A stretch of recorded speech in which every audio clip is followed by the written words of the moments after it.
ஓம் நம சிவாய. அனைவருக்கும் வணக்கம். இந்த பதிவில் பார்த்தீங்கன்னா, நம்ம சாப்பிட்டதுக்கப்புறம் ஏன் குளிக்கக்கூடாது அப்படின்னு நம்ம வீட்டில் உள்ள பெரியவர்கள் சொல்லுவாங்க. அதற்கு பின்னால் உள்ள அந்த காரணத்தை தான் நம்ம இந்த பதிவின் மூலமாக தெரிந்து கொள்ள போகிறோம். எல்லோருமே உணவு அருந்தினதுக்கு பின்னாடி குளிக்கணும் அப்படிங்கிற விஷயத்த நம்ம வீட்டில் சொன்னாலே நமக்கு அந்த திட்டு அப்படிங்கிறது விழத்தான் செய்யும். ஏன்னா அதற்கு பின்னாடி அதுக்கு 1000 காரணங்கள் இருந்தாலும் அதற்கு ஒரே காரணம் அப்படின்னு பார்த்தீங்கன்னா, நம்மளுடைய உணவானது ஜீரணமாவதற்குத்தான், அதற்காக தான் நம்மளை உடனே குளிக்கக்கூடாது அப்படின்னு சொல்கிறாங்க. ஜீரணமாகிறதுக்கு பார்த்தீங்கன்னா, நம்மளுடைய உடலுக்கு தேவையான அந்த சூட்டானது தேவைப்படுகிறது. அந்த உடலுக்கு தேவையான வெப்பம் இருந்தால் மட்டும்தான் உணவானது அதற்கு தேவையான அந்த வெப்பத்தை உடலின் மூலமாக எடுத்துக்கொண்டு உணவை ஜீரணம் பண்ண நம்மளுக்கு உதவுகிறது. அப்போ நம்ம சாப்பிட்ட உடனே போய் குளிப்பதனால அந்த குளிரோட அந்த தண்ணியோட ஈரப்பதம் அப்படிங்கிறது நம்ம மேலே பட்டு உடம்பில் இருக்கிற அந்த வெப்பமெல்லாம் அப்படியே படிப்படியாக குறைஞ்சி உடம்பானது கொஞ்சம் ஒரு குளிர்ந்த நிலைக்கு வந்துவிடும். அப்போ குளிர்ந்த நிலைக்கு வந்த உடனே என்ன ஆகுதுன்னு பார்த்திங்கன்னா, நம்ம உடலுக்கு அந்த சாப்பாடு ஜீரணமாவதற்கு தேவையான அந்த வெப்பம் உடலில் இல்லாமல் போயிடுது. அதன் காரணமாக பார்த்திங்கன்னா, ஜீரணமாகிறது அப்படிங்கிற அந்த இது லேட்டாக நடக்குது. அந்த ப்ராசஸ் பார்த்திங்கன்னா கொஞ்சம் தாமதமாக நடைபெறுகிறது. அந்த தாமதத்தின் காரணமாக நம்மளுக்கு தேவையான உணவுக்கு தேவையான அந்த வெப்பம் கிடைக்காதனால ஜீரணம் தாமதமாக நடைபெறுது. இப்போ காலையில் சாப்பிட்ட உடனே ஒரு ஆள் குளிக்கிறார் அப்படிங்கிற பட்சத்தில் அவருக்கு அந்த ஜீரணம் லேட்டாக நடைபெறுதுன்னா, அதற்கப்புறம் மதியம் இத்தனை மணிக்கு அவர் சாப்பிடணும் அப்படிங்கிறத அவர் அதாவது டயத்தை குறித்து வச்சுருக்காங்க. இல்லை அந்த டயத்துக்கு அவங்க வேலை பார்த்துட்டு சாப்பிட்றாங்க அப்படிங்கிற பட்சத்தில் அவர்களுக்கு அந்த நேரத்தில் அந்த பசியானது எடுக்காது. அப்போ ஜீரணமாகாத உணவு அப்படியே நம்ம வயிற்றில் தங்கியிருக்கும் பொழுது அதனுடைய அந்த வேலைப்பாடுகள் தாமதமாக நடைபெறும் பொழுது அந்த இடத்துல அந்த உணவானது தேங்கி இருக்கும். அப்போ அந்த ஜீரணம் அப்படிங்கிறது தாமதமாக நடைபெறும் பொழுது மற்றவர்கள் சாப்பிடும் பொழுது நமக்கு அந்த பசி அப்படிங்கிறது இருக்காது. சாப்பிட்ட பின் குளிக்கக்கூடாது, அதற்கு வேறு ஒரு காரணங்கள்லாம் சொல்லுவாங்க. ஆனால் அதற்கு உண்மையான காரணம் அப்படின்னு பார்த்திங்கன்னா இதுதான். ஒரு உணவானது நம்மளுக்கு செரிமானம் நடக்குதுன்னா முதல்ல அதற்கு தேவையான அந்த வெப்பம் உடலில் இருந்தால் மட்டும்தான் அது அந்த உணவானதை செரித்து நம்மளுடைய அந்த மலக்குடல் வழியாக அனுப்புகிறது. அப்போ உடலில் அந்த தேவையான வெப்பம் இருந்தால் மட்டும்தான் நம்ம இரைப்பையானது அந்த வெப்பத்தை எடுத்து தன்னுடைய உணவை அந்த இடத்துல செரிமானம் செய்து அதற்கப்புறம் அதற்கு தேவையான அந்த சத்துக்களை எடுத்துட்டு அந்த கழிவுகளை வெளியேற்றி விடுகிறது.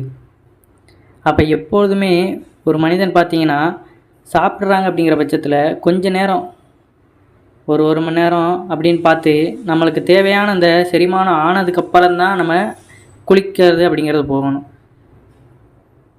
சில பேர் பார்த்திங்கன்னா ஆற்றுல குளத்துலலாம் போய் குளிக்க போவாங்க. சாப்பிட்டோன்னே அப்படியே நம்ம சாப்பிட்டுக்கிட்டே அப்படியே குளிக்கும்போது என்ன ஆகுதுன்னு பார்த்திங்கன்னா, நம்மளுடைய உடலானது மிதந்து கொண்டு இருக்கும். அப்போ அந்த வயிற்றுப்பகுதி நம்ம சாப்பிட்ட எல்லாமே அந்த இடத்துல மிதந்து கொண்டு தான் இருக்கும். அப்படிங்கிற காரணத்தினால பார்த்திங்கன்னா உணவானதும் அந்த இடத்துல மிதந்து கொண்டு தான் இருக்கும். நம்ம உடலுக்கு தேவையான அந்த சூடும் இருக்காது, வெப்பமும். அப்போ உணவும் அந்த இடத்துல செரிமானம் மிதந்துக்கிட்டே இருக்கும். நம்மளுக்கு பசி அப்படிங்கிறது அதிக அளவில் இருக்காது. சாப்பிட்டு கொஞ்ச நேரம் நம்ம உட்காந்து அடுத்த வேலைகளை செய்யும்பொழுது உடலுக்கு தேவையான அந்த சூட்டை அது எடுத்து அது செரிமானத்துக்கு அது பயன்படுத்துகிறது. இப்போ எப்பொழுதுமே சாப்பிட்டீங்க அப்படிங்கிற பட்சத்தில் கொஞ்ச நேரம் நீங்கள் ஒரு இடத்துல உட்காந்து அதுக்கப்புறம் நீங்கள் உங்களுடைய வேலைகளை செய்யும் பொழுது உடலுக்கு தேவையான அந்த ஆற்றலை அது எடுத்துக்கொண்டு செரிமானத்துக்கு தேவையான அந்த ஆற்றலை எடுத்துக்கொண்டு அது அதோடைய வேலையை பார்க்க ஆரம்பிச்சிடும். இப்போ எப்பொழுதுமே சாப்பிட்டுட்டு குளிக்கணும் அப்படிங்கிற அந்த எண்ணத்தை மட்டும் மனதிற்குள் எடுத்துக்கொள்ள வேண்டாம். அதுபோல் பார்த்திங்கன்னா இப்போ உள்ள இந்த நாகரிக காலத்தில் டெக்னாலஜி வளர வளர பார்த்திங்கன்னா மனிதர்கள் முன்னோர்கள் எப்படி வாழ்ந்தார்களோ அந்த நிலையை மறந்து விடுகிறார்கள். அப்போ உள்ள காலத்திலலாம் பார்த்திங்கன்னா மனிதர்கள் நீண்ட ஆயுளோட நல்ல ஒரு எண்ணத்தோடையும் நல்ல ஒரு குணத்தோடையும் வாழ்ந்து வந்தார்கள். இப்போ உள்ள காலகட்டத்தில் பார்த்திங்கன்னா மனிதர்களுக்கு அந்த சுயநலமும் அதிகமாகிருச்சு. எப்படி வாழ்க்கை முறை எப்படி இருக்கணும் அப்படிங்கிறதும் தெரியாமலே போய்விட்டது. இப்போ உள்ள காலகட்டத்தில் பார்த்திங்கன்னா மனிதர்கள் இத்தனை நாள் வாழ்வார்கள் அப்படிங்கிறதே ஒரு இக்கட்டான சூழ்நிலையாகத்தான் இருக்கிறது. சாப்பிடுவதற்கு கூட அந்த பாரம்பரிய முறையில் நம்ம சாப்பிட்டா மட்டும்தான் நம்மளுக்கு நோய் நொடி இல்லாமல் நம்மளால் இருக்க முடியும். வாழை இலை எப்பொழுதுமே நம்ம பயன்படுத்தி சாப்பிடும் பொழுது தான் வாழை இலையில் உள்ள மருத்துவ குணங்கள் நம்ம உணவருந்தும் போது நமக்கு அப்படியே நம்ம உடலுக்கு தேவையானதை வந்து சேர்க்கிறது. இப்போ உள்ள காலகட்டத்தில் பார்த்திங்கன்னா நின்றுக்கிட்டும் நடந்துக்கிட்டும் பரிணாம வளர்ச்சி அப்படிங்கிற அவர்கள் தரையில் உட்காந்து சாப்பிடுவதையே ஒரு கீழ்த்தனமான விஷயமாக அவர்கள் எண்ணி விடுகிறார்கள்.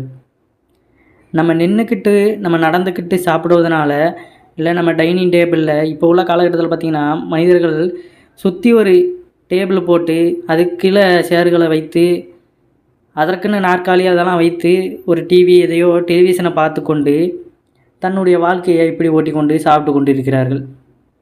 அப்படி சாப்பிடும்பொழுது பார்த்திங்கன்னா நேரமும் கூடுது, அவர்கள் அதிகப்படியாக அந்த உணவுகளை எடுத்துக்கொள்கிறார்கள்.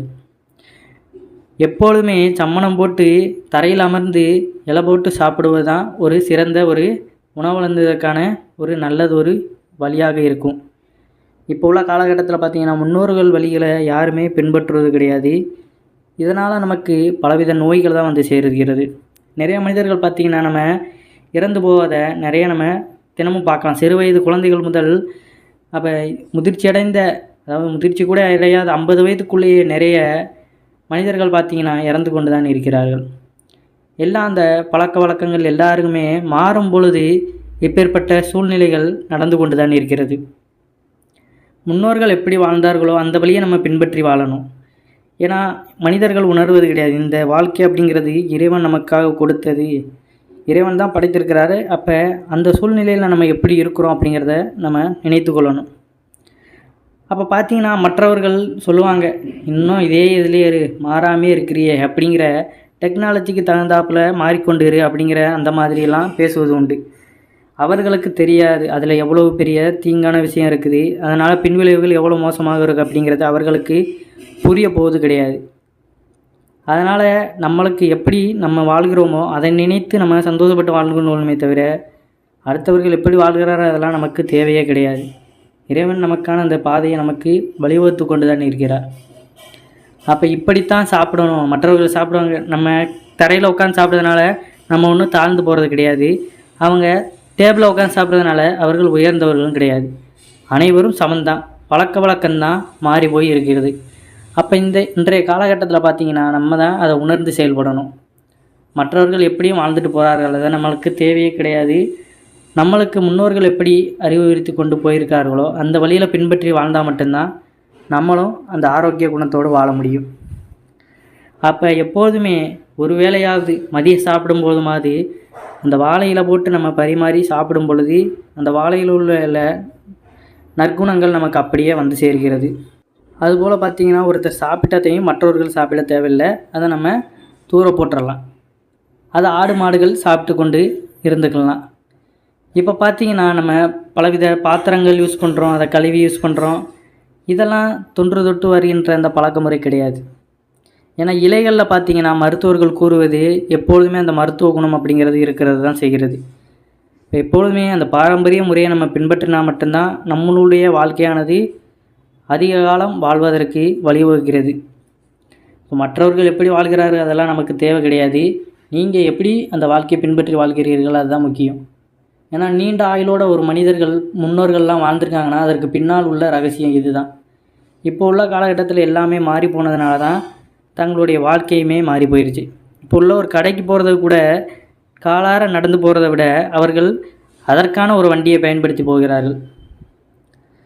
இப்போ பாரம்பரியமாக ஆரோக்கியமாக வாழணும்னா இதுதான் வழி. அடுத்தவர்கள் எப்படி வாழ்கிறார்கள் அதை மட்டும் பார்ப்பதை நம்ம தவிர்த்துட்டாலே நம்மளுடைய வாழ்க்கை அந்த இடத்துல வளமாக இருக்கும். அப்போ இதை மட்டும் என்றைக்குமே நினைவில் வைத்துக்கொள்ளுங்கள். உணவு அருந்துவதிலேயே நம்ம இவ்வளோ விஷயம் இருக்குது. அப்போ நம்ம உடலை நம்ம பேணிக்கிறோம் அப்படின்னு பட்சத்தில் அதற்கு எப்படி நம்ம உடலை நம்ம கண்டமேனிக்கு நம்ம சாப்பிட்றோம் இதெல்லாமோ சாப்பிட்றதுனால நமக்கு நன்மைகளை வந்து சேராது. அளவோடு அருந்தி உடலுக்கு தேவையானதை நம்ம உடலுக்கு அளிக்கும் பொழுது உடலும் ஆரோக்கியமாக இருக்கும், உள்ளமும் தெளிவாக இருக்கும். அது மட்டும் நினைவில் வைத்துக்கொள்ளுங்கள். நன்றி, வணக்கம்.